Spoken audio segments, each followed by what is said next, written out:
state of Texas is so big that if Nebraska, Michigan, Arkansas, Virginia, and South Carolina were placed in it, there would still be room enough for Connecticut, Rhode Island, and the District of Columbia. That's how big Texas is. And its bigness is linked to an almost legendary productivity and richness. Proud Texans claim that there is enough livestock in the state to provide every man, woman, and child in Texas with 2 sheep, more than a side of beef, and half a goat. The official motto of Texas is friendship. That's the kind of a place it is. Texans do everything on a grand scale, and pride in their state is one of the grandest of their characteristics. Contributing to the fame of Texas are its colorful statesmen, like Uvalde's Cactus Jack Garner, former Vice President of the United States. Ambassadors of the great state are its delegates to Congress, 100% Americans and 100% Texans. For long and loyal service, Senator Connolly and Representative Rayburn are typical. And from the Texas prairies have come great naval leaders like Admirals J.O. Richardson and Chester Nimitz. For many years, the influential Jesse Jones of Houston has been among the foremost of all Texans in Washington. But as important as its men are the things Texas mines and grows in its rich land. So great is its grain output that whole nations could subsist on it for months.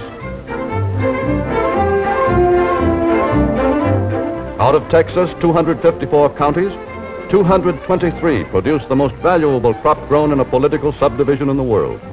Cotton, whose annual yield in Texas alone almost equals the total value of all the zinc, lead, copper, gold, and silver mined in the United States. From the 400,000 fertile acres in the man-made Magic Valley of the Lower Rio Grande are shipped each year a wide variety of winter and early spring vegetables and some of the richest vitamin-bearing citrus fruits in the world. But Texas is not only rich agriculturally, its mines can produce practically every mineral necessary to modern life. Important among these is sulfur for drugs, for explosives, for processing rubber, and for 100 other important industrial uses.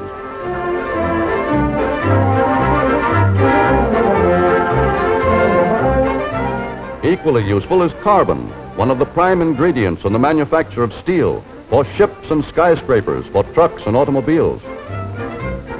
There is mercury in Texas, too, whose compounds have innumerable uses in electrical, chemical, and commercial operations.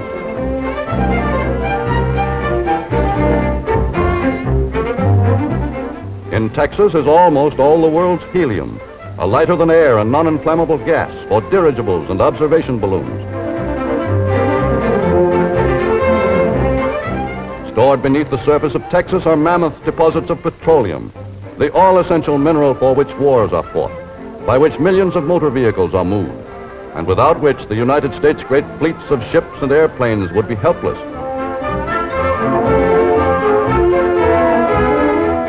Through Texas pipelines each month pass millions of gallons of fuel, not only for the United States, but for other nations as well.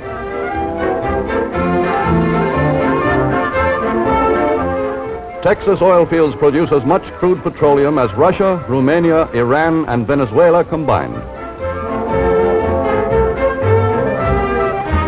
Because of the vast level stretches of its plateaus, Texas became one of the great military training areas throughout World War II. More than a score of Army posts were established in Texas, where young Americans from every section of the land have learned how to become good soldiers. Texans have always had a gift for soldiering and an adventuresome disposition. The Army's Randolph Field was prominent in the huge U.S. air training program, which provided the men to fly the many thousands of planes so active in the victory over Germany. To such fields as the Navy's Corpus Christi on the Gulf Coast, the war brought tremendous new developments. Today, such airfields are becoming gateways to Latin America. Besides the airports, shipyards on the Gulf of Mexico were built in increasing numbers. In peacetime, they provide freighters and tankers, which help to make the United States a leading figure in the world's merchant marine. In industry also, the war multiplied Texas activities. Many modern plants were constructed to manufacture aircraft for war and for peace. With all of its resources and with a larger proportion of its men than any other state, Texas met the demands of war and contributed in full measure to the winning of it.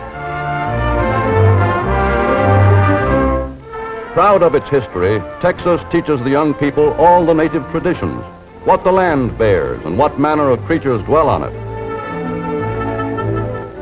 Strong as U.S. national pride in George Washington, father of his country, is Texan pride in Sam Houston, a founding father of Texas. Oft taught is the lesson that Texans have lived under 6 flags: Spanish, French, Mexican, Texan, Confederate, and the United States.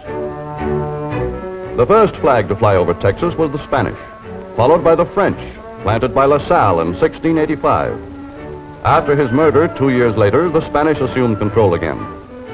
In 1821, Mexico split with Spain, and in 1835, Texas revolted from Mexico and eventually became a republic. Texas history bristles with great dates and hard-fought battles, like the Battle of the Alamo in 1836, when 183 fighting Texans bravely but vainly held off 3,000 Mexicans for 12 days.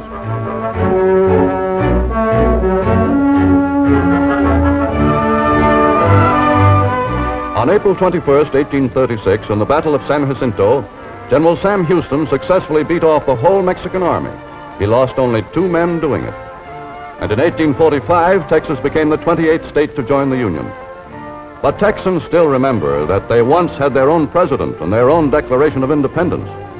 Texas even sent its own ambassador to London. When they built their capital at Austin, they took pains to make it big and handsome like the one at Washington. On duty day and night is the Border Patrol, which guards the 1,000 miles of frontier separating Texas from Mexico. San Antonio is one of Texas' oldest cities and one of the most romantic. In the beginning, it was a little Spanish settlement, and it still has a large Spanish district. There are many people even today in San Antonio who remember it as a high-spirited frontier town. And the Old-Time Trail Drivers Association still comes in for an occasional celebration.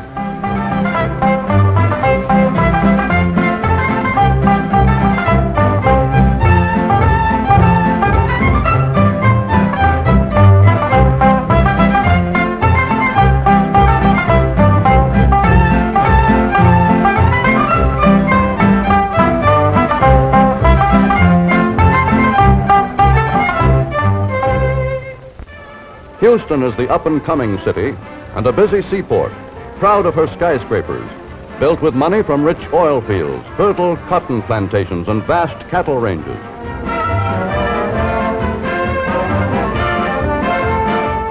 Houston is justly proud of its Rice Institute. One of Texas' 24 institutions of higher learning, it was founded by Yankee immigrant William March Rice. And Houston has one of the largest seaports in the country, due to the fact that its businessmen were far-sighted enough to construct the ship canal 50 miles to the Gulf of Mexico, giving them access to the Atlantic Ocean. Beyond the teeming activity of Midtown, Houston has many fine homes, where its citizens live graciously in the easygoing tradition of the Old South, a potent reminder of plantation days. Cosmopolitan Dallas is another of Texas' great cities. Here there is barely a trace of the Old West.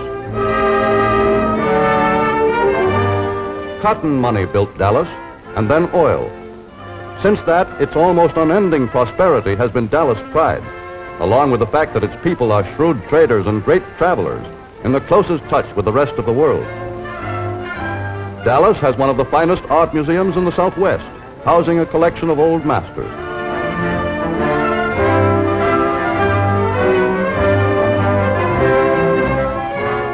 From a cow town to a great city is the story of Fort Worth, 4th largest city in Texas. Railway center of Texas, focus of most of the oil pipelines in Texas, the largest terminal grain market in the South, Fort Worth owes much to publisher and promoter Amon Carter.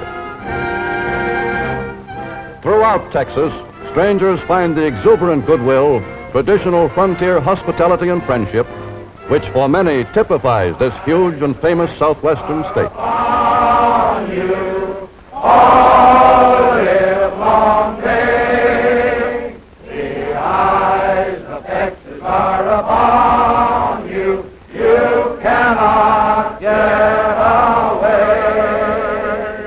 Do and the scale.